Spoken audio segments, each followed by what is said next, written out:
حصہ نمبر 2، اللہ تبارک و تعالیٰ ان کے دلوں پر اور ان کے کانوں پر مہر لگا دی ہے، یعنی ان کے اعمال کی وجہ سے ان کے دلوں پر زنگ ہے اور ان کی آنکھوں پر پردہ ہے اور ان کے لیے بڑا عذاب ہے۔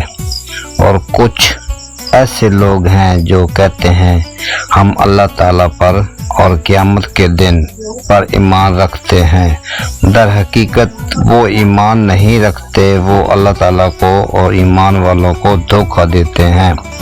در حقیقت وہ اپنے آپ کو دھوکہ دے رہے ہیں اور وہ سمجھتے نہیں ان کے دلوں میں بیماری ہے، سوا اللہ تعالیٰ نے ان بیماری کو بڑھا دیا اور ان کے جھوٹ کو ان کی وجہ سے دردناک عذاب ہے۔ اور جب ان سے کہا جاتا ہے کہ زمین میں فساد نہ پھیلاؤ تو کہتے ہیں ہم تو صرف اصلاح کرنے والوں میں ہیں۔ یاد رکھیے بے شک وہی لوگ فساد کرنے والے ہیں لیکن سمجھ نہیں رکھتے۔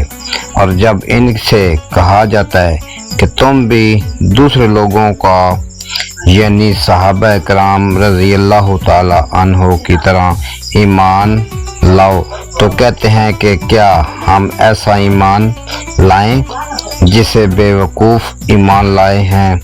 یاد رکھو یقیناً خود وہی بے وقوف ہیں لیکن وہ سمجھتے جانتے نہیں۔